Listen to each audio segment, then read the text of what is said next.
Hey guys, स्वागत है आप सभी का एक बार फिर से हमारे YouTube channel online form in Hindi में। सो गाइस, आज की वीडियो में हम आपको बताने वाले हैं टीडी कॉलेज बलिया के एंट्रेंस एग्जाम के सिलेबस के बारे में। जी हाँ गाइस, टीडी कॉलेज के बीएससी एजी के एंट्रेंस एग्जाम के सिलेबस के बारे में बताया जाएगा।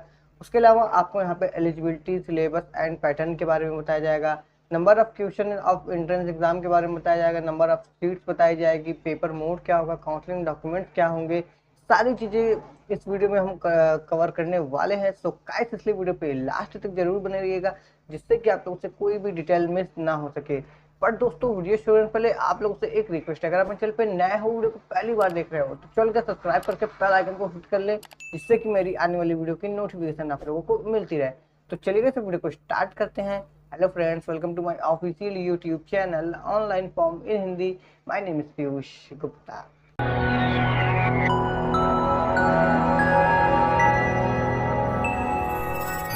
तो यहाँ पे गाइस हमारा नोटिफिकेशन ब्राउचर ओपन हो चुका है, जिसमें आप देख सकते हैं TD college Ballia entrance exam syllabus for BSc AG. जी हाँ गाइस, एग्रीकल्चर के लिए हम बताने वाले हैं, जो कि आपको मैंने पहले ही बताया था। एंड यहाँ पे एलिजिबिलिटी के बारे में बताया जाएगा, सिलेबस के बारे में बताया जाएगा, यानी syllabus and pattern, exam pattern में क्या क्या चीज़ें होंगी। उसके अलावा number of question in entrance exam, फिर number of seat in BSc AG, यानी कि आपके बीएससी एजी में कितने सीट्स अवेलेबल है, पेपर मोड कैसा होगा, एंड काउंसलिंग डॉक्यूमेंट्स आपके क्या क्या लगेंगे। ये सारी चीज़ें डिस्कस करने वाले हैं, यानी कि 6 चरणों में आपका ये चीज़ें पूरी होंगी। एंड सबसे मेन टॉपिक हमारा रहेगा सिलेबस एंड पैटर्न। तो चलिए फटाफट नोटिफिकेशन को रीड आउट कर लेते हैं। तो सबसे पहले यहाँ पे हमारा एलिजिबिलिटी दिया गया है। तो एलिजिबिलिटी में आपका क्या रहेगा, इंटरमीडिएट और इक्विवेलेंट एग्जाम पास, यानी कि इंटरमीडिएट के साथ साथ अगर आप बीएससी एजी में जो एडमिशन लेना चाहते हैं, तो यहाँ पे इंटरमीडिएट में आपके पास एजी होना चाहिए, या फिर आपके साइंस स्ट्रीम का कोई भी सब्जेक्ट होना चाहिए, तो आप यहाँ पे एडमिशन लेने के लिए यहाँ पे सक्षम होंगे गाइस। फिर सिलेबस एंड पैटर्न के बारे में बात करेंगे। तो यहाँ पे हमारा सबसे मेन टॉपिक है सिलेबस एंड पैटर्न है गाइस, ठीक है, क्योंकि इसी के बेस पे आप एंट्रेंस एग्जाम को क्रैक कर सकोगे। तो यहाँ पे एग्रीकल्चर दिया गया है। एग्रीकल्चर क्या, इंटरमीडिएट लेवल के एग्रीकल्चर से रिलेटेड क्वेश्चन आएंगे। फिजिक्स के आते हैं, केमिस्ट्री के आते हैं, मैथमेटिक्स से आते हैं, बिल्कुल बेसिक से आते हैं, ज़्यादा इसमें प्रेशर लेने की जरूरत नहीं है। उसके अलावा बायोलॉजी के आते हैं, बायोलॉजी दिया गया है। उसके अलावा रीजनिंग, जीके एंड जीएस, यानी कि general knowledge and general science से रिलेटेड आते हैं। लैंग्वेज टेस्ट आते हैं, यानी कि हिंदी और इंग्लिश से रिलेटेड भी क्वेश्चन आते हैं। उसके अलावा सब्जेक्ट एप्टीट्यूड टेस्ट, जिस सब्जेक्ट के लिए, यानी कि सब्जेक्ट एप्टीट्यूड टेस्ट में होता है विषय विषमता परीक्षण। तो विषय अभिक्षमता परीक्षण में आपको क्या करना होता है, यहाँ पे सिर्फ एग्रीकल्चर से रिलेटेड काफी ज्यादा क्वेश्चन आते हैं।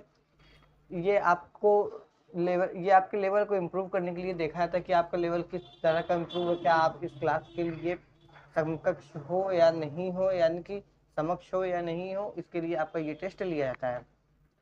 अब चलिए आगे चलते हैं। ये तो हमारा सबसे मेन टॉपिक था, इसे आप लोगों को कवर करना ही करना है। तो इसको आप देख लीजिएगा कैसे पढ़ना है। एक बुक ले लीजिएगा, एंट्रेंस एग्जाम का बुक आता है। काफ़ी लोग पूछते हैं बुक कहाँ से ले सर, कैसे ले, तो बुक इसका आता है एंट्रेंस एग्जाम का, जिसमें इससे रिलेटेड सारे क्वेश्चंस आपको मिल जाएंगे, आप अच्छे से उसको रीड आउट कर सकेंगे। तो number of question of entrance exam के बारे में बात करेंगे, तो यहाँ पे आपका जो एग्जाम पैटर्न रहेगा वो टोटल 100 क्वेश्चंस का रहेगा गाइस। उसके अलावा अगर आपको 100 क्वेश्चन कराएगा, यानी कि हर क्वेश्चन आपका 1 नंबर कराएगा, मैक्सिमम मार्क्स, यानी कि आपके 100 मैक्सिमम मार्क्स होते हैं। एंड निगेटिव मार्किंग इसमें नहीं होती है गाइज। तो ओवरऑल मिला के आपको यहाँ पे 100 क्वेश्चन के 1 नंबर मिलते हैं। एक क्वेश्चन पे आपका 1 नंबर कैरी होगा, ठीक है। तो इसमें एक बेनिफिट वाली बात यह है कि यहाँ पे निगेटिव मार्किंग नहीं है गाइस। निगेटिव मार्किंग नहीं है तो इसका बेनिफिट आप पूरी तरह से उठा सकते हो। सारे क्वेश्चन को सॉल्व कर दो, जो आता है जो नहीं आता है, सारे क्वेश्चन को सॉल्व करो। आपके जो भी क्वेश्चन सही होते हैं उसके भी आपके प्लस पॉइंट रहेंगे गाइस, ठीक है। तो अब यहाँ पे पेपर मोड की बात करेंगे। तो पेपर मोड यहाँ पे जो दिया गया है, एमसीक्यू बेस्ड होगा। Entrance exam MCQ based maximum ही होते हैं, जो कि यूनिवर्सिटी और कॉलेज के होते हैं, तो इसके भी होंगे। उसके अलावा सीट्स के बारे में बात करें तो सीट्स यहाँ पे आप देख सकते हैं 120 सीट्स अवेलेबल है आप लोगों के लिए। उसके अलावा काउंसलिंग डॉक्यूमेंट्स, यानी कि एंट्रेंस एग्जाम आपने दे लिया, आपने क्रैक कर लिया, आपका काउंसलिंग में नाम आ गया, फिर उसके बाद आपको जो काउंसलिंग डॉक्यूमेंट्स ले जाने होते हैं वो क्या क्या ले जाने होते हैं, तो इसके बारे में भी डिस्कशन कर लेते हैं। तो काउंसलिंग डॉक्यूमेंट्स में आपके 10th एंड 12th सर्टिफिकेट लगेंगे। उसके अलावा आधार कार्ड लगेंगे, पासपोर्ट साइज फोटोज लगेंगे 5 या 6, कैरेक्टर सर्टिफिकेट लगेंगे, इनकम कास्ट एंड ईडब्ल्यूएस अगर आपके पास है जनरल वालों के लिए तो वो भी आप लगा लेंगे, बेनिफिट होगा। एंड रेसिडेंस सर्टिफिकेट, यानी कि निवास प्रमाण पत्र भी लगेंगे।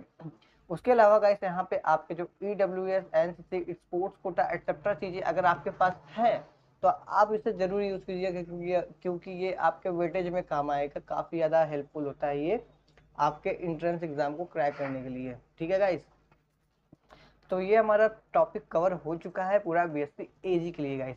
तो अब क्या करना है, हमारा सबसे सिंपल सा टॉपिक ये आपको देखना है कि सिलेबस एंड पैटर्न है। सिलेबस हमारा यही रहेगा गाइस, इसको आपको अच्छे से रीड आउट करना है, आप बुक लेके कर सकते हैं या फिर आपका स्ट्रांग होगा, अगर 11th-12th में आपने अच्छे से पढ़ाई की होगी तो भी आप इस एग्ज़ाम को क्रैक करने के लिए एलिजिबल होंगे गाइस, यानी कि आप इसके लिए सक्षम होंगे।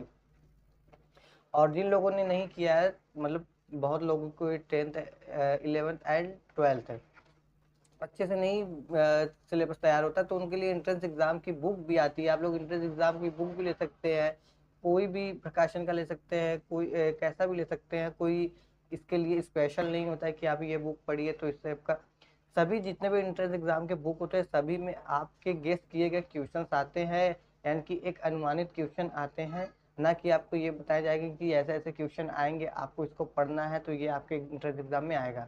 तो ये मेरा उन लोगों से खासकर ये रिक्वेस्ट है कि ऐसे क्वेश्चंस ना करें, क्योंकि कभी भी आपको गेस पेपर नहीं आपको मतलब रियल क्वेश्चन नहीं दिखाया जाता, गेस पेपर के साथ ही दिखाया जाता है।